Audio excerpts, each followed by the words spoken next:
Welcome to North Idaho Experience. In today's episode, Eric and I sit down with Cage Hendry, local boy, former Marine. Now he owns an excavating company called Green Line Excavation right here in North Idaho. We're going to talk about his time in the Marine Corps, when he got into excavating and then drove out to help Hurricane Helene victims on his own dime, which was awesome to see North Idaho community jumping in and helping out people across the country. And then we're going to talk about his excavating business, how that's taking off, all of the jobs that he's able to do, and put that out there for you guys. This was a good conversation with a local young entrepreneur. We love seeing guys like this in our community that are willing to stay and invest in building North Idaho. All right, enjoy. Hey, if you guys are thinking about making the move, give our real estate team a call, text, email, whether it's right now or 12 months from now, doesn't matter. Let's get that conversation started. And remember, please like, subscribe, share, do all those things. We specialize in helping conservative families find their freedom right here in North Idaho.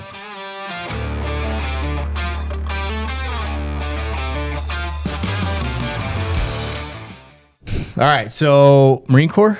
Yeah. Right out of high school. Yeah.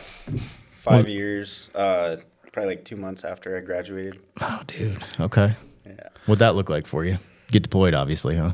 Yeah, eventually. I signed a 5-year contract, MSG, so I went about a year total in different schoolhouses. What's MSG other than the shit you put on Chinese food? Marine Security Guard. Oh, okay. So, All right. I don't know. All these movies, like where you see Marines at the embassies. Yeah. That's a MSG, Marine Security Guard. So any consulate and embassy, there's Marines there guarding it. Do you guys still eat crayons like the other Marines, or We're a little smarter. A little bit, like more selective. I need to keep some Cooler crayons on clearances. hand just so I can.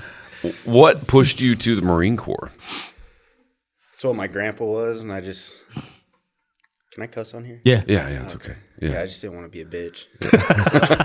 Is this going to be a Navy joke, dude? Fair Is there a enough. Navy joke in here somewhere? I see where we're going with this. Submarines. Good, yeah. Oh, that's valid. I understand. Anybody out there doesn't want to be on submarines, like, yeah, it's probably a good sound I decision. give you a lot of crap, but I think it's actually really cool. That's because you weren't on one, bro. Submarines No, are badass. it's still cool, dude. Like, to think, yeah. That's I have how a lot more props for you than myself. We got to do like cool stuff and like love our job every once in a while. Yeah. You guys just go through the ringer. It's a different world, man. I went when I was a Boy Scout when I was really little. We went on a nuclear sub. I cannot for the life of me remember where I was. On the East Coast somewhere. Oh, it's probably Groton, Connecticut. They had the oh god, it's not the Rickover. What is that one called? But they have a sub out there that's available to the public. yeah. It was like one of the smaller. It's super cool to like, especially as a kid. You know, I didn't bring a black light, which is probably a good idea, right? Jackson Pollock in there. But Yeah. but it was really cool, and just to think about being, smashed in that like a confined space deep underwater, that's terrifying, dude. Oh, one In of, there with a bunch of dudes. Right. bro, it is a frat house with no Eric's beer. dream. Oh no! All right. There it is. It is a frat house with no beer and no women. He who is most disgusting wins, dude. It's no different than Marines in the field. It is no like, different than Marines Marines, love yes. to talk trash, and they're like, "Oh, freaking submarines, they're all gay, right?" And I was like, I hear these stories about extreme gay chicken and like what Marines do to each other in the field. It's pretty funny. I've worked with plenty of Marines, and yes, Yeah. I think Oh. the same crap goes on. That's just not in as confined a space. That's exactly what it is. Yeah, it's not as You can fit- condensed. Yeah. You can fit 3 Marines in one sleeping bag. I believe. I Yeah, fully believe You that. got to test that theory. I never tried it. But Yes, you can't have any clothes on though, dude. Yeah. Can't do that. It was so funny. I was talking to a buddy of mine, and we were like young, like submariners at the same time, both 19, 20 years old on the San Francisco, and he's now chief of the boat. So he's like master chief, and he's chief of the boat on nuke subs. And I was listening to this recording where they're talking at briefing, and this master chief is losing his mind. He's like, I swear to God, if I have to set up a watch in berthing for every hour, you guys are going to stand an extra watch. Everybody needs to stop beating off into other people's towels. Like, that's what they're arguing. Like, that's what they're discussing. Oh my god, That's the topic of a briefing. It was tip like, of the that, spear right there. yeah, that sounds exactly. If people only knew where their tax dollars were going. That's the dirty side of like, the war fighters, and the same thing in the law enforcement world, dude. Like the things that get talked about in the briefing room or out on the scene are not for the public to hear. Oh, we're disgusting, dude. Did you have a little bit of a tough time assimilating when you came back, where you had to like Oh, to like the real world? 100%. where you had to adjust? It took like a year. Yeah. Yeah. Where some of the stuff that you usually say, you're like, no, I probably gotta temper that. bad. I worked at another construction company running equipment, and one kid hurt himself, and I should have got a lot of complaints on that, but I just chewed his ass super hard, called him a bitch, ridiculed him mercilessly. He hit himself in the knee with a hammer and then fell to the ground crying. And I told him to get the fuck up. We got shit to do. And then got told you're not allowed to say that. Yeah, like that. So, you're like, really? I thought I was motivating. Yeah. That's how it's done, right? Can't do that anymore. Oh gosh. So it's kind of funny. I think Cage has a similar mindset because you had some of the coolest duty I think you could have in the service was your first duty station, right? Finland? Yeah. Yeah. You were you were stationed in Finland, and you were where were you stationed there? Helsinki. Yeah. For a year and a half almost. Must have been terrible. Those Finnish women are just terribly unattractive and short. And, I dated a local there for a year. Started talking to her before I even got there, and not Tinder or nothing. I didn't know where Finland was, so I looked up Helsinki or whatever because I got told I was going there. I thought I was in Africa. Something. Okay. All right. I was going to bring up how awesome it is that you are a Lakeland local, public school product. And I'm not sure now how that's gonna shake out. No, but I never said I was a good one. But I just looked up Helsinki, Finland on Instagram, and I just, I followed a couple good looking chicks that popped up. Yeah. And then met up with her, and we ended up dating super quick. And we had to use Translate for 3 months. We couldn't even talk. Yeah. So, what that relationship was full of. Yeah. Just cooking, and then that's about it. Yeah, imagine. It was peaceful. Yes. Very peaceful. She couldn't chew me out for nothing. Yeah. Couldn't complain. All she did was cook, clean. That would be very interesting. Yeah, that would be. Very interesting. It was nice. Yeah. What'd you do while you were up there? I mean, what was the job? What were you guarding? Mostly just watching YouTube. Okay. Was it embassy duty? Yeah. So, you'd sit in a big ballistic shack inside the building, and you'd let people in, or you'd be roaming around the perimeter. It's probably a pretty safe place. Finland's the safest place in the entire world. Yeah. So our job was kind of, I don't know, it was more for show. Yeah. We never apprehended anybody in Finland. It was a vacation, I guess. Yeah. And you just got to dress up as a Marine every once in a while. And those are tough though, because, even in a safe place, things can go bad. Mm-hmm. So when you're living in that world, and I can kind of relate from doing certain overtime jobs as a cop, where it was you're in a guard shack, literally at a place that no one gives a shit about and no one will ever come to. Right. But potentially something goes bad. Now you're behind you know what I mean? You got to be ready to spool up quick. Yeah. And you're fighting complacency. Yeah, and it's really hard when you're sitting there 12 hours a day or longer doing nothing. It's rough. Is the Marine Corps similar to, and the Navy, where that post attracts certain Marines where they go seek out those orders because they're naturally kind of... Yeah, no. Half the people that want to join MSG just want to travel. Yeah. And then half of them want the clearance that comes with it, because once you get that clearance, a lot of three-letter agencies hunt you down and try and get you. Yeah. So it's 1 to 2 of those, but I feel most of the time it's just people want to travel and get paid more. Yeah. But it's funny. So you're at this post that I would call a Cinderella duty, right? Because I've been in the military now for 21 years, and I tell people all the time, when you got it good, ride the wave, because it's going to be really bad on the backside. There's not a lot in the middle. It's either really awesome or really kind of shitty, and there's not a whole lot in the middle. Yeah. So from what I understand, because I saw you right after boot camp, when you came back right after boot camp, I think you were honor grad. Yeah. Yeah, and did some cool shit. And then you got some really cool duty, which is going to be overseas in Europe. And I think I remember telling you, dude, enjoy it. That's awesome. Enjoy it out there and have a blast. Then you got idle hands. You're like, well, this is too good of a deal. I can't do this anymore. Screw this up. Yeah, so what'd you do?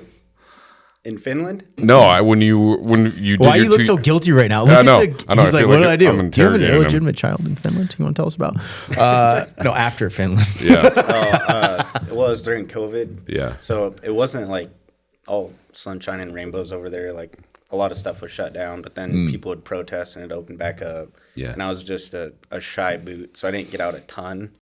I wish I would have went to Iraq first and then Finland. Yeah. Because then I could have hated my life and then been like, oh my God. You would have really Appreciated appreciated it. Finland. Yeah. Yeah, I got you. It's But I was just like a new boot, not even 21, like super short hair, no mustache. Yeah. Just like a little pussy. And I mean, I had a girlfriend, so all I really did was we'd travel a little bit, but I didn't do a ton up there. And then it was during COVID, so I almost got extended out there for another year. But somehow my deck commander was he was awesome. Like he took care of us. He got me. He like asked me where I wanted to go, and I said Iraq. And then that was in the process, and he said, "Okay, like we're gonna get you that." And then maybe like a week later, he was like, "No, we couldn't get you Iraq. We got you Kabul instead." And so I was like, "Okay, like it's Afghanistan. That's cool." You didn't even know where Finland was, so you damn sure didn't know the difference Yeah. between Iraq and Kabul. I did. Okay, all right. South America. Yeah, absolutely. Yeah, over there. Yeah. Yep. No, but yeah, and then he said, "No, we can't get you that, but we got you Kabul." And I was like, "Oh, okay, like that's cool." Yeah. And then he went back and he said, "No, your Iraq orders came through. Like you're going to Iraq." And so I was super stoked. Who was seeing the most action at that time, Iraq or Afghanistan? Or were they both? Iraq. I was in Iraq when the withdrawal happened. So, it wasn't. I don't know. Iraq's not really that crazy either. We only ever got IDF, so I don't know. It's hard to tell. Obviously, the withdrawal was the worst. Mm-hmm. Like we never had anything close to being that bad. Mm-hmm. But How close were you to that during the withdrawal, or at least to the airport in Bagram? to The airport during the withdrawal. I was just in Baghdad. Yeah. Yeah, I was laying in my bed when I found out. Yeah. But yeah, it was terrible. Like sucked, but nothing we could do. Some of those guys that were over there in Kabul, part of their unit was with us too. Yeah. So they were part of the MU. Yeah. Well, I heard some of the stories from those guys about what that was actually like there, the stuff that wasn't on TV. Oh yeah. I mean, literally picking stuff out of the razor wire on the top because they were throwing kids over the fence. That's insane. Trying to get them out of the country. It's crazy. Yeah, moms throwing their babies over the fence, trying to get them to safety. Buses getting sent back out, and then those people getting executed by the Taliban. Wow. It was super, like they made the Marines clean up the airport before they handed it over to the Taliban as well, like after the explosion. Yeah, so they get blown up, and then they keep Marines at the airport to sweep off all the body parts. And Dude. pretty wild. Dude. Very organized withdrawal. What was your main job when you were over there prior to the... Basically the same thing where you're just on post all the time. Yeah. We had 4 different posts, but it like I said, nothing crazy ever really happened. We never took small arms fire. Just I think we had like 19 incidents when I was there, which was either IDF or like a drone. But half the time these retards can't hit what they're aiming at. So I think we only ever got like 4 on compound that actually hit. Like sometimes our CRMs would deflect them into schools or apartments. So Oh my gosh. Yeah. not during school hours. Yeah. So, Not occupied. yeah. Good. So when you say IDF, are you talking like mortar fire? Yeah. Small arms? I think most of the time it was they're Russian 107 millimeter rockets. I forget the names exactly, but yeah, it could be mortars or rockets on like a time fuse or whatever. They'll weld up like ramps for them and then set them off and drive 10, 15 minutes away. And by the time they're way out of there, then they start firing off. Oh, God. Oh, so they're like no, totally inaccurate, huh? Yeah. They're just Yeah. shooting shit to shoot I shit. mean, Could happen, but yeah. unlikely. One day we got I think we had 3 or 4 hit on compound. One got deflected into the school. One was a dud and it landed super close to like 2 contractors. They're like, you can hear it when they're going through the air. And if you go back and like watch the camera footage, they were like running they could hear it. So they started running and they ran closer to it. Oh my and God. it didn't blow up. It just like hit a pile of sand or dirt. It didn't go off. Yeah. God, it's got to be weird for those guys Lucky thinking day. back on that. Yeah. And then one hit a palm tree, exploded the palm tree, and then like scattered the side of the building that these guys are in. So that, and then what else? Another one hit the roof, but the barracks there are pretty stout. Like I think there's probably a foot of concrete and then a bunch of sand on top too. So it deadened it a lot. So what was life like on the compound on a normal day? I don't know if I could say. Yeah, to give it to the PG-13 version. Yeah. Let's see, a bunch of Cranking hog and playing Call of Duty. There's a John story he would kill us for talking about on the podcast. But yeah, it checks out. tell you about that later. Yeah. That definitely checks out. I gained 30 pounds there, so 30 like muscle or not muscle? Okay. Just lifting. lifting all the time, eating a ton. Best food I ever had was there No way. for like a DFAC. Yeah. Yeah, I think we had lobster once a week. What? Really? Lobster and steak. Hey, you once know a what? week. I'm okay with my tax dollars going there. I am Yeah, absolutely okay with 100%. that. Yeah, There's a lot of other eat well. things in our own country that I don't want these tax dollars going to, but I'm good with Marines eating lobster once a week. Yeah, exactly. Especially when like an austere and permissive environment, feed the dudes. Yeah. Yes. And especially get them out freaking lifting weights. That's what's up. Give them some Yeah. comfort. No, Totally it's- good with that. Food there was awesome. I want to get into, because I know we only have an hour today, what you're doing after and what hurricane was that? Helene. Helene. Yeah. And what happened in that once you got back stateside. Yeah. So let's fast forward to getting out of the Marine Corps. You come back home. You're born and raised North Idaho boy. Yeah. And then you get into heavy equipment or excavating. Well, real quick, what made you decide to get out? Good question. Never wanted to do more than one term, I guess. Yeah. I just wanted to do like 4 and I did 5, but just do 1 and done. And then, Go cut your teeth, figure out what you're all about. yeah. I was going to be a lineman. Yeah. I remember that. Good career. So my dad was a lineman for like 25 years. He's in management out of Vista now, but I wanted to be a lineman since I was like 4. And so I got a job at an excavation company right when I got out of the Marines. And then that was just going to hold me over until I could go to line school. And then Hurricane Helene hit, and I was doing excavation. And I don't know how it made sense to me in my mind. Like I was just going to buy a machine instead of renting it because it'd be cheaper. But it's not. It's about $110,000 difference. Yeah. But instead of paying like 10 grand for the monthly rental, I just buy it, no money down. I think I had like $8,000 in my account. And I had told like 3 people about me wanting to go help. But I saw my like Marine buddies going and helping out. And I was just at home hating my life. And I was like, I could be doing something right now. I could be helping out.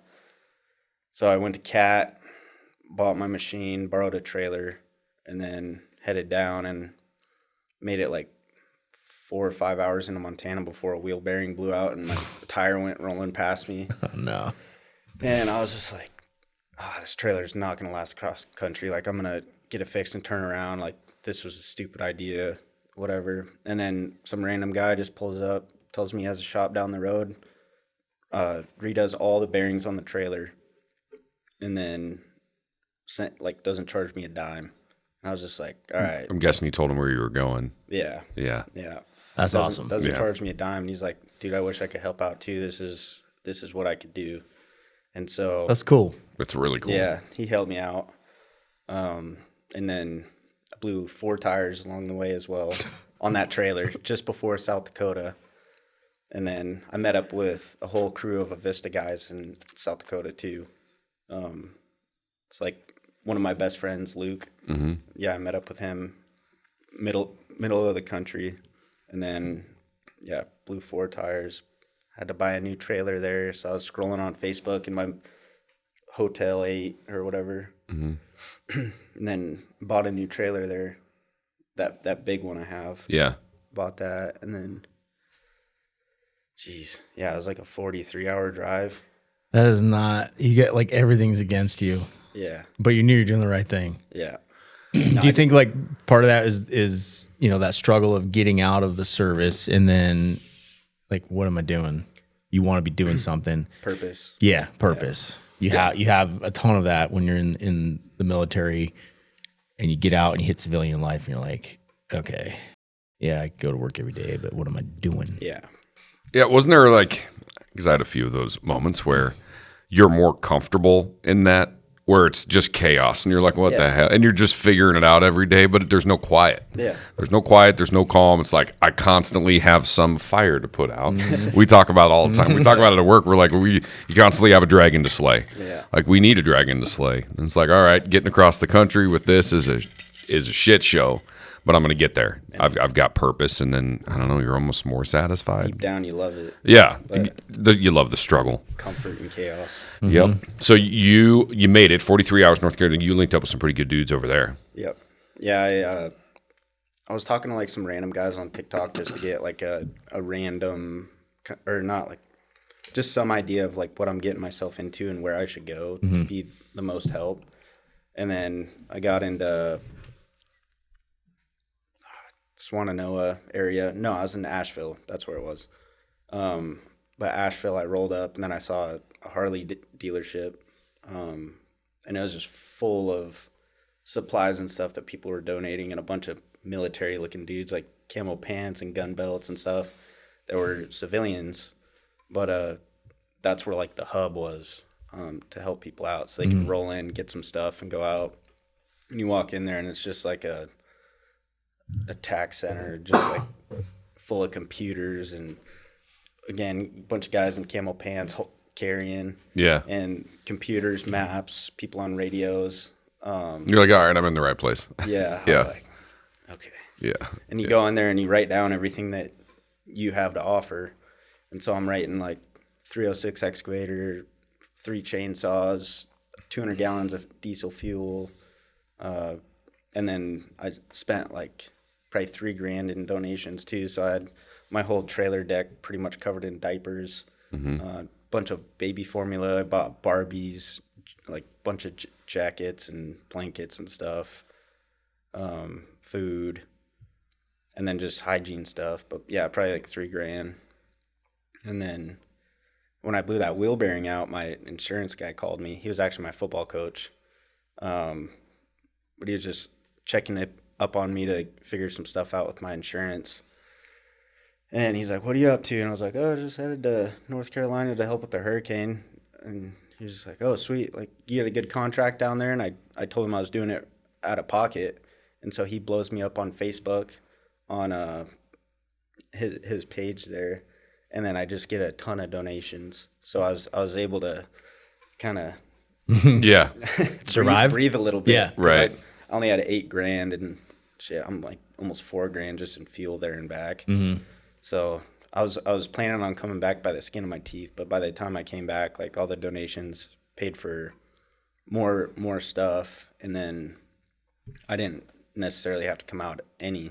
I didn't make money, but it was basically like I donated my time, equipment. What was cool is a lot of local support from up here. Yeah, no, the community made that trip happen. Oh, that's wild. North Idaho style, dude. You're a North Idaho kid. I mean, you're Rathdrum. You went to school at Lakeland. People figured out what you were doing when you got out of the Marine Corps. It's pretty cool. Yeah. I know there was a lot of local support for that to go down. How long were you there for? 2 weeks. Yeah? Yeah. What were conditions like there? It looked apocalyptic. It was terrible. Everything's washed out. Like semis flipped over in the riverbeds, and interstate bridges washed out. Train tracks flipped over. Like, that was the worst thing I've ever seen. It was pretty bad. And it wasn't just the hurricane. Like, they opened a dam and everything. So it was dam water in the hurricane because the dam was going to pop. Oh, yeah. So that area below the dam just got thrashed. Man. What were you able to do with the excavator? What was some of the tasks you had there? First one was getting an old lady access to her house again that was across the river. So I had to make like a makeshift little bridge for her.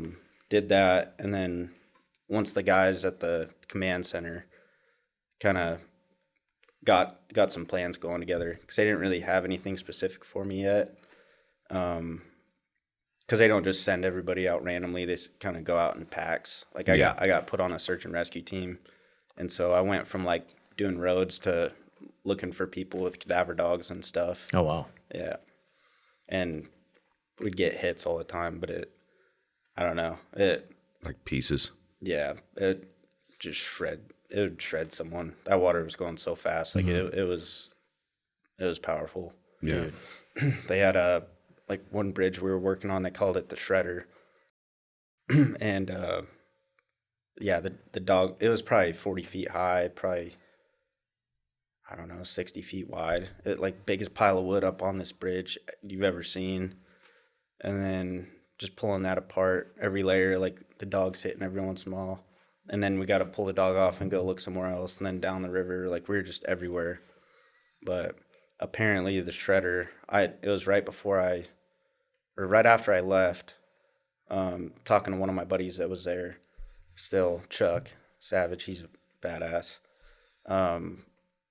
But there's a way bigger excavator that got there, and mine wasn't able to pull all that stuff down. It was a lot.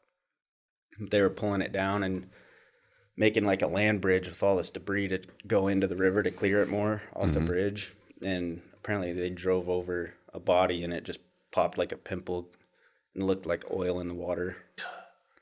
Yeah. So I don't know if they ever pulled that guy out actually, but. Well, yeah, you can't know that they're in there at that point in time. No. So that was North Carolina was just absolutely devastated. Yeah. No, it was terrible.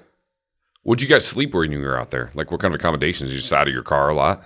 In the backseat of my truck. Yeah, I figured this. I mean, there's not going to be any accommodations out there. It's just kind of what you got. Yeah, some Walmart blankets and sleeping on like pilot T-shirts for a pillow.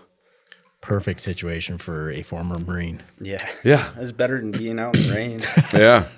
I was going to say, but again, it's better that way than just sitting here like, what am I going to do? What do I do with my hands? Right. Yeah. Right. Go do that.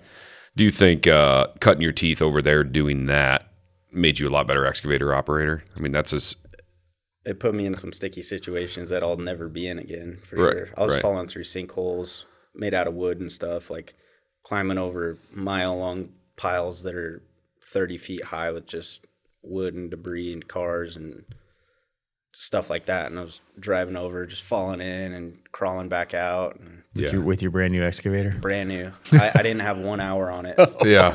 Yeah. Caved my door in, like smashed so much stuff there. Yeah. Well, I know you came back. It's got a big old dent in it from over there. It's kind of cool. Dent. The whole backside's all scratched off from sinking in the hole and trying to get out. Yeah. Yeah. Brand new $120,000 excavator. Was there any point in time where you're like, I really should have got a rental? I should have rented one of these. Yeah. Every day. There's a couple times. But it's cool now, man. There are some things about that you can't, that just can't be replicated. Like you pop one of the side doors because you were up working on my yard on the other house for a shop that I don't get to use anymore. But you pop one of the side doors and it's signed by all the guys from North Carolina, like the whole, cool. Which is like, that's freaking cool. I mean, that thing was over there, like pulling people out and trying to get people back to at least somewhat, some life, doing search and rescue. That's pretty badass. Yeah. Got super cool. The whole door just covered in people's signatures. Like we had Chuck, we had a bunch of arborists there, a couple sheriffs from different states. We had 3 SpaceX engineers that are like the head honchos for the Raptor engines that they use. So the whole time they're just setting up Starlinks for everybody. Like they got sent out by Elon. Wow. Just setting up Starlinks for everybody, and then they stuck with us for a little bit. Yeah. Those guys are awesome. They're just some good old boys from Texas too. Like, but just smart. Just dudes that know their stuff. I would have thought they would have been like some trench coat wearing nerds. But they're just like cowboy hat wearing, like getting dirty with us. Yeah, it's cool. And they're putting starships in space. So, yeah, that's wild. And then they're just hanging out with me. Well, and that's the stuff you don't hear about. Like, you didn't know Elon was sending all that stuff, but he doesn't do any of that. He would never. That's not like a political stunt. Mm-hmm. Yeah, it's not going out there and Sean Penn after Katrina taking his boat through the river and talking about all the help that he's doing over there just by existing. Yeah. No, dude's doing real stuff over there. That's cool. Yeah, it's encouraging as a country to see that people will come from all over the country to help in a situation like that. Yeah, I love that. I mean, it galvanizes, a community. Yeah. Even though it's terrible, it still it brings people together like nothing else. It reminds you that it's there. That like in the, at the heartbeat of our country, there's still that stuff. Like the whole story. Somebody loans you their trailer right away, even if it wasn't going to make it. Yeah. You blow out a bearing and the guy fixes all of it. Yeah. And then you get there and financially, that's a tall order. That thing burns a lot of gas, right? Or a lot of diesel. Yeah. So, but people supporting you financially to do all that, it's pretty cool. And then you meet a whole other group of people down there. It's wild coming out of the military because you kind of have this, especially when you're a kid, you kind of put military or the people that you served with on a bit of a pedestal, right? Yeah. Like above a lot of the people that didn't serve in the military. And I think it's normal when you're 18 or 19. But then you go to a place like that, and I'm sure a lot of them weren't vets, and they're just badass. Yeah. Extremely selfless. Yeah. It's more about upbringing and the content of your character and like your values than it is what you did professionally, if that makes sense. Before you join the military too, you're thinking, growing up watching all these movies and stuff, like all the guys in the military are super squared away, like they got discipline. And then you get in the military and You're like, oh, what a bunch of shitbags. yeah, it's true. And so, just because you're in the military doesn't make me praise you. Yeah. All. Oh, like, same. Like civilian or vet, whatever, like I still treat you like anybody else. Yeah. doesn't- It's eye-opening, dude. It really is, because I think there's some of that, and I feel the same way about just because you go to church doesn't make you a decent person. Yeah. Right? Just because you don't doesn't mean that you aren't, right? Like it's all about content and character. And there's no better place than like the little hodgepodge of boot camp, because you strip away a lot of those conveniences and get to know people pretty well from all over the country. Especially for a North Idaho kid going into boot camp, I'm sure you met people from everywhere. I've never seen so many wieners. Really? I would hope not. First of all. Yeah, that's valid. Part of the deal. I don't know how they do it in the Navy, but you all get online, strip down, and you do a single file line through the showers. You don't even stop it when you just walk around. That's you just get wet, hilarious, and then you go dry off. Yeah, same here. It was like six. There was like 6 shower heads, and you just did it was like a car wash, dude. Yeah, like you hit your first one, and man, you're just walking through them as fast as you can, trying to do this. Yeah, I imagine that was absolute torture for some guys. And probably an absolute joy for others. Eric had a great time. Good point. Yeah, there it is. Good point. Why isn't this on the recruiting poster? Yeah. You want to justifiably meet gays? Join the Navy. Just kidding. Yeah. No, it's good stuff. Wow. So is that coming back from North Carolina? Obviously, that probably satisfied something, right? Coming out of the Marine Corps for sure. And then you just want to go full speed excavation after that? Yeah, I worked for that company for like another month after, and then I said, screw this. I got enough work lined up to like do it on my own now. Mm-hmm. So I quit that place like a month after that. Did a really big job for my aunt and uncle up in Blanchard, and then after that, it was super slow like through the winter, because I started in like November. Which was it worked out, so it wasn't a terrible idea, but typically you don't start an excavation business going into winter. Yeah. It's like the stupidest idea ever, but I did, and it worked out. Spring was super slow, hard to get by, like pay bills. I was living in a camper, which was good, but made it to the summer, and then full bore, worked 2 guys all summer. Most of the time had 3 machines running, and then I did buy another machine, so I have 2 now, and then I have a third one ordered that I haven't bought yet, but it's waiting for me at CAT. That's gigantic. Yeah. How many hours you got on that first excavator now? We went from 0 to... Probably only like 1,500. Still a lot, though. Yeah, I put a lot of hours on rental stuff, too. Like some big excavators. I'll rent them out for like a month, but then it's like $10,000, so I'd rather just spend $4,000 a month on my nice new one. Right. Yep. I get it. And you're going to use it. Yeah. Doing custom homes or big retaining walls, whatever. Whatever breaks at my house. Yeah. That sounds about right. I gotta go sabotage his house so I can fix more. That's stuff. what I was saying. I was like, dude, I'm convinced you just come in here at night and blow up my retaining wall. Yeah. To come over here and put in this badass basalt rock wall. Yeah. So how busy are you now? I could be busy. I'm taking a little bit of time off just to work on my own property. Yeah. I'm trying to get that all cleared so I have somewhat of a pad. Right. But I gotta do like a water line replacement this week, and then I got to do some rock hammering as well. And then I don't know. I can't even keep up with it all. I've told you, dude. Like you're getting to that point where it's just got to be somebody that just pays attention to your calendar. Yep. That's what I told him. You're about to get real busy, dude. Because now he's tied in with North Idaho Experience Custom Homes. Right. So I know they're going to be throwing a lot of work your way, which is fantastic. And that was funny too, because they're so, they've got their loyalty to the subs, which I totally respect. And the whole time you're like grinding, just grind. I was like, just wait, like just wait. Like they're going to see that you can put in an 18-hour day, which is rare now. Oh, yeah. Finding a kid, and I say kid because we're old as fuck, old as heck. Beep that out, Bob. Sorry, but finding a kid that's willing to put in 18 hours a day, dude, like that's a different thing. Or that's willing to show up at 4:30, 5 a.m. and then work till 8 or 9 at night. That's rare now. Yeah. And if you do that and you grind and you'll bust your ass, and then if you make a mistake, you'll either clean it up, fix it, or you're creative and you're like problem solving. I've noticed that you're pretty dang good at problem solving. Now, sometimes your problem solving is, yo, Kelly, that's his dad. Yeah, how do I do this? Because I swear to God, your dad's one of those guys that knows how to do everything. Yeah, he's dad. Yeah, well, yeah, but truly, like, he goes beyond. Superhero. Yeah, he knows how to do everything. Yeah, it's pretty cool. But he taught you. I give him for a lot of your work ethic. I give him a ton of credit because I remember watching you when you were a kid, like 13, 14 years old. And that dude was climbing trees. I mean, he had the whole setup because you're going to be a lineman. So he came over and did some work at our house, and then every neighbor used him. And then he goes and rents an excavator, and he makes like a couple $1,000 a week at least just working in the neighborhood. As a high schooler. Yeah, but literally, that's what I was telling. Like, get a skill set, man. Go be willing to do things that other people are unwilling to do. Yeah. And especially at the beginning, be willing to do them for cheap, just so you learn how to do it.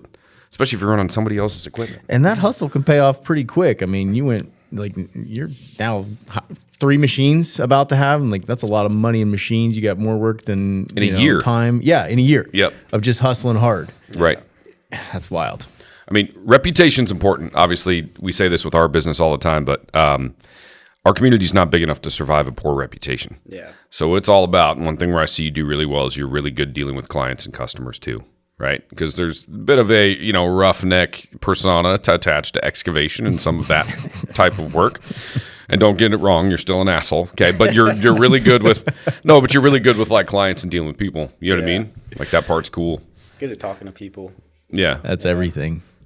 I mean, there's still some stuff I'm learning, like learning how to bid jobs outright and not lose money. I've done a lot of free jobs, just like bidding stuff wrong. That's gotta be tough. But then I benefited from that once. Yeah, I did besides like the shop or the drain field repair, I did an entire foundation for him for like $5,000. Yeah, it was pretty sweet. I gotta get on this train. Yeah, it was a good deal. Yeah. He's got it figured out now. I thought he was doing a pole building. Yeah. I thought I was just going to make it flat. Then he comes back and he's like, this is going to be like 3 more days worth of work. Yeah. We paid you. Stop, man. Come on. He kicked me a little extra. Yeah, that's bought true. you lunch. But, true. Yeah, I thought I was just going to flatten it out, and then John and Spencer were going to come do their own holes or whatever. No, there's footers and stem and imported backfill, all that stuff. Well, that's the fun stuff to watch, because if you look at the plans, he goes out there and starts clearing it, and you look at Timbered Ridge built my house, and in the layout, we were totally good with the drain field. We were like 60 feet off. Yeah. And they didn't put it where it was in the plans. Uh-oh. So he hits the drain field out there, and he's like, well, this is a shitty situation, quite literally. But he just figured it out. That part was fun to watch, because I'm like, this is going to be a nightmare. But it took like a day, and he had it all squared away. That's not bad. Yeah, I just capped it off or I dug it back one side where it went under the shop, dug all the shitty material out. Yeah, literally. And then brought import, compacted it all, and then we tied into the other side of the drain field and just teed off the other way. Yeah. That works. Yeah, you could see some of the field marine still, because you're dealing with this material, and it's quite disgusting. So the guy he had working with him, he may or may not have slung one of those pieces of material that was covered in stuff at him, and he's amazing. I cut some PVC and threw it at him. So just like hits him. He's prior Army, so he understands that as well. But it was pretty interesting. What do you love doing when you're excavating? Like retaining? How much do you love retaining walls? Asking for a friend. I need a retaining. If the money's green, I'm doing it. Yeah, but they do get, like, I want to pull my hair out when I'm doing them. Like, they're not. That tells me you're probably pretty meticulous, though. Yeah. Yeah. Yeah. No, it's got to be meticulous. It's like a big puzzle because all these rocks are messed up and have different angles and stuff. So you're trying to figure out where this one goes, turning it, flipping it, doesn't go there, throwing it, getting frustrated. Yeah, trying to find one that works. And you throw your phone and break something over here and tell Eric that you need to fix it, and you charge him more. That's accurate. That happens too. Well, he's got a guy working for him now that's really good at it. It's kind of impressive. It's like watching Tetris. But I went down and looked at mine yesterday, and it's like a straight line on both, and it's all different pieces, different sizes of basalt rock. That's impressive. Like, it's cool. It's fun to watch when they're actually like, and you can tell he's like good at it. He like zones out, and I can watch like his brain working when he's doing it, and he's just completely nothing else exists at the time. He's just Grinding in his it. teeth. You're just like slightly autistic. It sounds like. Oh yeah, 100%. Like the rest of us, dude. Perfect for a guy like that. Weaponized autism, dude. It's a valuable thing. That's what Kyle, who's another Marine I worked with at Coeur d'Alene City, said. Marine Corps, dude. It's just weaponized autism, dude. Weaponized autism. That's what it is. Yeah. That's awesome. My favorite thing to do is probably like foundations and land clearing, though. Yeah. Yeah. That's probably pretty satisfying. Maybe dirt bike tracks. I already started building mine. Yeah, of course you did. Of course you did. Ooh. But out here, what's that like out here? I mean, doing foundation. What is the biggest risk? Somebody's out here looking to do that custom build. What do you run into that's like a nightmare? Rock. Yeah. So in all my contracts, I do rock clauses. So if there's topsoil in the contract, you sign it. I do not cover rock hammering unless it's like obvious. I'm gonna have to rock hammer this. Right. So I always try and stay away from doing foundations and rock. I can make a lot of money there doing rock hammering because it's like $200 an hour. But yeah, just look out for rock or clay. Clay can be good. But It varies so much, right? I mean, just from like my house to Dave's house, which is only a couple miles away, as the eagle flies. My soil is all sand. Yeah. Like everything they dug, they never hit any rock. It was like this like really sandy. It's so easy to dig in there. It's amazing. And then Dave's is all clay. Dave's is all clay. Your place is all sand. That job that I'm doing up Greens Ferry, that's all sand. Yep. Eric's old place is all sand. But this place, my new place, is all rock. All rock and dirt. That's Yep. it. There's just topsoil and then rock, like shelf rock. Yeah. But It's so weird. The difference is yeah, like, why is it all sandy where I'm at and Dave's at? Coming up Greens Ferry. sand is good though. And Yeah. then like Riverview Drive, that's all basalt. Right. So it's a pain. Yeah. And then up Signal Point, that's all granite and basalt. Did you guys do that shop looking home right off Riverview?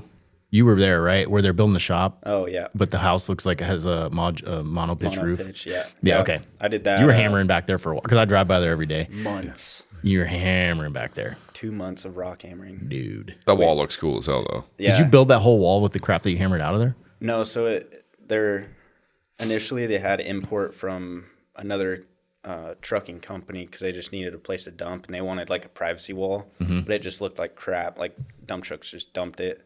So I got up there and shaped it all, kind of squared it all off, got it level, and then we fabricated the whole thing and then spread all the basalt rock that we hammered out all over that. So that's why it looks pretty now. Yeah, it looks good. Yeah, and it's not just like a big hill full of weeds and sticks and stuff. Okay. Yeah. That looks nice. But behind that, that entire ADU pad, we probably hammered out 3 feet of material. So we took that all down. And then we did a 175-foot retaining wall up on that cliff. Like, is that behind the house where you can't see it from the road? Yeah. Okay. Yeah. So we made his yard like twice as big as it was because, it's on a cliff. So we used a ton of that basalt for fill. It's good drainage rock, actually. But we used a ton of that for fill and then brought in topsoil, and you spent like 10 grand on eco blocks to get them a new retaining wall. And then we had so much basalt, we just landscaped this whole property too. So Yeah. we got basalt around all the trees. It looks awesome. Do you like working with the blocks or or like natural rock more? Blocks are way easier. You just stack them right. Once you get the first row in, you just faster you can stack them. But rocks look better. I'd only do like eco blocks if it's like a backyard wall that you're not going to look at, but you want like your yard raised up. Right. I'm okay with like doing that. But if it's something you have to look at all the time, just do rock. Oh yeah, I've heard this upsell before. There's a reason there's basalt rocks all along the side of my house right now. No, it's actually about the same price as EcoBlock. Yeah. Doing rock and EcoBlock. Okay. It's about the same price. Vertiblock, super expensive. Like, I'm not doing any of those unless it's like a $4 million house on the lake. Yeah. It's not going to be like Ma and Pop's place. Is that the stuff that like looks nice? Like eco block is basically, I always think about it like they use on the side of a highway, right? Looks like a concrete Lego. Yeah, exactly. But the that's got to be the stuff that actually looks halfway decent, or it's got some sort texture on it. Yeah, on the front. Yeah. And it like if you go drive Hayden Lake, like they have a ton there of those CDA paving vertiblocks. Yeah. Super expensive, but they look really good. Well, and you also were really busy when we had that big windstorm out here, right? Because you'll take those calls if it's like a tree or a dangerous tree or something like that. Because you'll use the excavator and drop that thing wherever you want. Yeah, or climate. Yeah. Yeah, climate, knock it out, doing that too. Did like 5 cleanup jobs for the storm. Oh, really? Yeah. Yeah. Every time he comes over and Megan's not at the house, I'd be like, "Hey, that tree and that," because she goes nuts. Oh yeah. Because he'll like knock. Wives them out don't like real when you quick cut trees and- down. No. That's a good call. So I got to do it when she's not around. I got to do Oh it my when she's god, I not fell there. over. So I was thinking about when you bailed, when you took off and you joined the Marine Corps. I know when I left, I mean, I grew up in Spokane. So big part for me was to go out, and I thought that I would never come back to my hometown. I was like, I'm going to go out and I'm going to live somewhere else. Were you thinking that way, or were you always coming back? I missed home every single time I left. Yeah. And then when I was home, I hated it, but I love it. Yeah. I love it. Like I'll never move. My company is based out of here now. Like I'll be here till I die.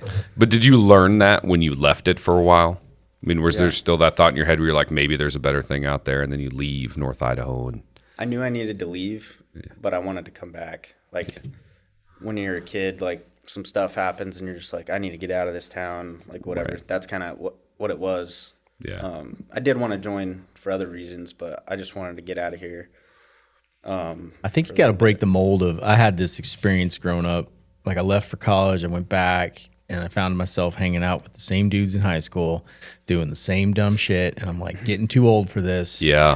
And I had to leave to break that mold. Yeah. I think there's an element of that there. I was like, I'm going to get arrested for something dumb. Like if I keep going down this path, I'm making poor decisions. And I still say, military's been funky the last 5 or 6 years. I think it gets weaponized politically, which is annoying. But for that kid that wants to go out and be on their own and gain some perspective, gain enough experience to know where you want to live, I think it's really valuable to go out and see the rest of the country. Oh yeah, I wish I had gone that route. I mean, I went to college and I left the house basically when I was 17, but still it's not quite the same. I didn't have that. You mature quickly in that environment. I didn't have that until I went to the police academy, and then but I was already 27, Yeah. I had already lived a bunch of life, and then I went. But having that experience, like, man, that mans you up real quick. Like, to get that at 18, like, shit, that's amazing. Yeah, dude, I always say, like, what's our goal as a community? What should our goals be? We should want to retain the quality that we bring up within our community. We should want to create an environment like you want to come back and contribute directly to it. Yeah. And grow your business here and have employees here. Pay local taxes. Nobody wants to pay taxes. But truly, you want to contribute directly to the community being the way that it is here now. Yeah. So how do we bring those ones back? Because you don't want to see those walk to another state because states are competing. Mm-hmm. So that's why I look at, part of our role is to make sure that our community stays a really attractive place to come back, start your business, start your professional path, and then raise a family. We definitely have an advantage because it's really awesome here already. Yeah. And you look at it like our neighboring state of Washington. Yeah. And it's not very appealing to most people, especially people that grew up in this environment. Mm-hmm. But yeah, you're right, dude. Like that's a great way to look at it. Not only are states competing for qualified citizens, but communities are competing to retain our youth. Yeah. That we brought up in our image. Yeah, and what do you think it is about North Idaho that your generation has and maybe I just see it because we're on this side and our business is growing, so is yours, that has kind of an entrepreneurial spirit? Like people your age, they're just like, yeah, I'm going to start a business here now. I think it's TikTok or something. I don't know. Just seeing like an edit of a Lambo or something. And they're like, I might maybe do I it. shouldn't work at McDonald's. Maybe I should do something cooler. I don't know. Yeah, but how many kids like that are actually the ones that are going to see you're like, no, I know what this is going to take. I'm going to have to bleed and sweat and not sleep and work every day. His ass was over at my house on Christmas Eve. Christmas Eve, you guys were over there moving block. No kids, right? Yeah. I got money to make. I know. Yeah, exactly. And I keep breaking shit. And Dave too. I mean, Yeah. Dave breaks shit too. I don't really break that much I stuff. worked at Dave's place till like 10:30, 11 one night. Yeah. Oh, I was over remember. there. I remember. He over had to there go for to that. bed. I would have gone to bed too. I'm not knocking Yeah, Dave. Cage snuck over and broke stuff over there too. He came over the next day like 7:30. Oh. The night before I worked super late. Hey, we'll find out if he starts when he starts coming to do my retaining wall. Like if shit starts breaking at my property too, then we'll know. Then we'll know. Then we'll know. At We'll least know you what got a Cage is. fresh house, so you actually know where everything is. Yes, Yeah. And there's that's not true. some unmarked or Oh, That's the worst. unpermitted stuff. his guys, yeah, 100% it was unpermitted. His guy's out there and it's like, hey, let's widen the driveway, let's do this. And I look out and all you see is like the bucket and it just looks like spaghetti coming out of the ground. I'm That's like, a terrible feeling. That is a terrible I feeling. hope that's like, I was hoping it was like just sprinkler, like those drip line. It was rainbow not. roots. Yeah, it was not. It was not. It was gas and it was power that was in the same trench. Gas is scary. Yeah, that's a scary. One. Gas and power unpermitted. It was only buried about 6 inches below ground. Oh my goodness. Not good. Yeah. But with that, it's not my fault. It's not his fault. We still did about an $1,800 electrical line replacement for free for that buried wire. That was That's cool. way better than when I hit my own lines, which I always do. I have a little backhoe on my tractor. Oh, yeah. It's cute compared to what you have. Yeah. It's cute. It's true. But I've hit everything in that. Power. I've never hit gas though. But lots of water lines. All manner of water Oh, yeah. lines. Your guy was like a little nervous. That would Because I make go out me and I was nervous, like, dude. yeah. And he's like, oh. I was like, well, let's go turn it off. let's start. Let's Step start. one. Yeah, let's start with that. It was all good, dude. No, I appreciate you guys cleaning it up. But that is one thing. If you're going to have an excavator come to your house, like you start moving dirt, stuff happens. Yeah. Always, dude. Like you never, especially out here, right? My property's can't 100 know. years old. There were water lines all over that freaking thing. So when we hit them all, like every one of them, and thankfully they're all new now because I hit them all. Right. That's true. But yeah, like you're digging on an old property. You don't know. Yeah. They had direct buried the main line to the old house that we tore down. Thankfully, it was already cut by the time we hit it. But it's not in conduit. There's no way to there's no locator wire on anything out there. Right. It's just like, well, you're gonna find it. Yeah.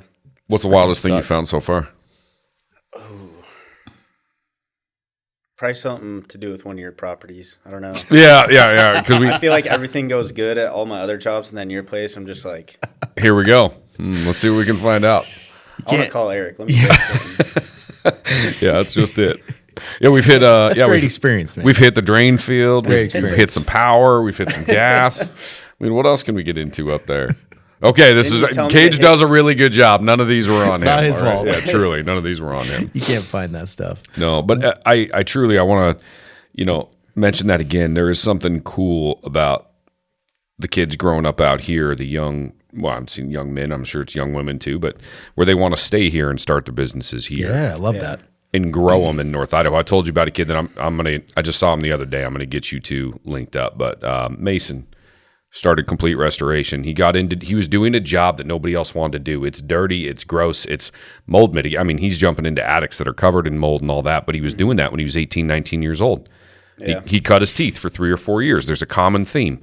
Go do shitty work that other people aren't willing to do, and then figure out how you can make that work for you. Yep. Now he's got the fastest growing restoration company in North Idaho. We use them almost exclusively because they're so fast and so good. They're problem solvers. But he's about the same age as you, maybe a year or two older. Local kid, CHS kid. So I'm sure you guys either wrestled or wrestled or played football against each other or something. Yeah. But again, it's good North Idaho kids that are willing to bust their ass and do some dirty jobs. Yeah. That's a testament to your upbringing. And I know your dad was a hard ass, but Man. man, that dude works hard, dude. He is a hard worker. He definitely instilled that in you, and you can see it. Yeah. I mean, it's cool. He still does. Don't worry. Yeah, I believe it. What's the name of the excavating company? Your excavating company. Green Line Excavation. Where'd that name come from? Well, I was going to be Gem State Excavation, and then my dad just texted me, like, what about Green Line? for like, you know, like the thin blue line flag for That's cops, and then green line for military. That's exactly what it made me think of. Okay. Yeah. So I'm not wrong. Yeah. Basically like thin green line excavation, but it's just green line excavation. Where you got a website? No.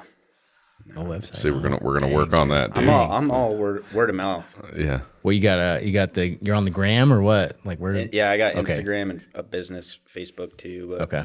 I don't. What about Google? You on Google where you can get reviews? I don't know how to do that. Bro, Dude, I moved you're dirt. going to come to our office. You're going to sit down with my wife for 10 minutes. Yes. And you're going to get on Google so people can drop you reviews. And then you start getting reviews. And they're all going to be 5-star reviews, especially from Eric and Dave because Yeah, that's good. they owe you. Maybe 4. And then, yes. Okay, we're going to make that happen. We're going to fix that. So what do we spend most of our time talking about when it's you and me? We talk about like expansion. All right, bro. You're really good at this, and you're really good at working with clients. You just need somebody to organize your stuff, dude, that can handle all that. Because you can't do it all. Like you're learning that as a business owner now. Because, dude, you love being in the field. Yeah. And the more you grow, the further you get from the field. Yeah, like when I get off work, I go home and I'm going through emails or making bids. Yeah. So it never stops for me. Yep. And then you gotta like make payments on stuff, and there's just a million things going on besides actual working. When I do get to work, it's a relief. Right. 'Cause I just turn everything else off. Like, Right. wait, I actually do excavation. I'm not like some manager. Yeah. Right. So it's weird doing all of it, but I literally work Monday through Friday, and then Saturday, Sunday, I might get a day off once or twice a month. Yeah. You got a girlfriend? Somebody's going to ask. I do not. All right. So here's what you need to do. You need to find yourself a really smart woman that can run all of that stuff for you. You can go out and work. She can handle that. Boom. Yes, they Done. can organize your chaos. So good luck with that. So, ladies, I wish I he's would've 25. thought We'll get you there. Yeah, dude. He's don't 25. Yeah. He's available. sweat. Got Yeah. a great business. He needs some direction in someone to handle the back end. Yes, has a growing business, keeps buying brand new equipment, putting himself in endless amounts of debt. No. And he owns land now. Yeah, that property's sick, dude. Yeah. It's Good super for you, cool dude. up there. I told him at the beginning of this, I'm like, you are way ahead of the game. Yeah. Well, dude, you have a marketable skill. Mm-hmm. The kids out there listening, man, and nobody does. No kids listen to our that's true. podcast. But if you're out there, man, get yourself a marketable skill. Go do the job that nobody else is willing to do and work really freaking hard. Have a reputation for working your ass off. Mm-hmm. And then if you don't know something, commit to learning it. Yeah. You make a mistake, own it. If you can like capture that, dude, there's a place for you. Like there's work, especially out here. Everybody says, oh, North Idaho, there's no work in North Idaho. Do you have that experience? So much. No, there's my thing is like there's always work out there. So like if you're slow, not getting work, that's on you for not going and talking to builders or going and talking to well drillers, whatever. Like how many phone calls did you make today, or like how many times did I show face to a building group, whatever. Like if you're just sitting on your ass just waiting for jobs to come in, right, you're doing it wrong, and you kind of deserve that. But you took that as part of your job. I was part of your job. You stayed up with John and Spencer on that side. Yeah. You're like, hey, I'm going to earn this. Like, I'm going to earn this. So what do you got? Send it my way. And it was just like constant. And then when you back that up with repeated good recommendations from like me and Dave and other clients that you've got, dude, that's where it goes. Like you got to be able to back it up. Yeah. Everybody can, use colorful words to talk well about themselves, but your work performance has to back it up. Yeah. Just wait till we get that Google page going. I was just going to say, if only there was a website where somebody could go review and then look. Google's a real deal. I mean, because the first thing they'll say is, oh, Green Line Excavation. They'll look it up. Yeah. And they'll go check reviews. 100%. That's I the don't want thing. more work. I'm already freaking. I have no days off. I'm just kidding. Yeah. Yes. You They'll take it. wants more work. Yeah. We should, like somebody out there is wondering, what can you do? What's the full scope? Lay it all out there. Land clearing, foundations, so like custom home excavation. So we do the water lines, the conduit install, septics, and then retaining walls, any size, new driveways, shops, literally anything. I don't know. That's Okay. Well, even like the fine stuff, because I will say, like bringing in gravel, your finish work and like slope and grade on roads is really, really good. Because you left the excavator once and let me screw around with it, which was pretty entertaining. No. My God, in 5 minutes. He's like, I sent him a picture. I was like, this is how bad I just screwed up the grade that you did yesterday. He goes, I'll clean that in 5 minutes. I can't even operate. Like, I feel like such an idiot. But no, yeah. Good stuff. Yeah, finish work on landscaping, I would definitely Cool. say Yeah. add that to it. All right. We don't do like small landscape type stuff, but like boulder walls or like filling in like around trees with like basalt or whatever, like we could do that. Okay. But yeah, my minimum's like $800. So if me spreading a little bit of rock is worth that to you, that's the minimum. Okay. I would say one of your strengths is networking. You've got another little, like a stable of like hungry dudes in your age range that are doing a lot of stuff. So most of the time it's like, oh, I got a guy for that. I got a guy for that. Oh, that's fantastic. So Yeah. if the project involves something bigger, there's always some sort of, collaboration. Yeah. That's what I noticed with the other ones. You call somebody real quick and they come out and assess it and can shoot you a quote right then. Love it. I like to be the problem solver that like if someone needs something done to their property, they just call me. And if I'm busy on 2 other jobs, I'm still going to make it happen. Right. So Right. I never say no to anything. I've said no like once, but I like to bite off more than I can chew and figure out how to chew it. Yeah. That's fantastic, dude. So No, good business love it. mentality. keeps it exciting. Yeah. Yeah. Well, thank you, brother. We will, I'll link everything in the notes. And he will, by the time this come out, he will have a Google page. Yes. So you can go look at it. Yeah. I promise you that. Absolutely. And yeah, thanks, man. yeah. Best Cheers, of luck bro. to you. Good I love having on. watching you grow, dude. Yeah. Yeah, it's fun to watch. I'm I love excited to breaking. work with you guys. Yeah. Yeah, I'll keep breaking stuff. We're going to bring the Busy, dude. business. Yep. Just gonna be at Yeah. Eric's house all summer. Yeah, that's true. That's true. So if you're out there and you got needs that involve equipment, this is your guy. Cheers, guys. Later.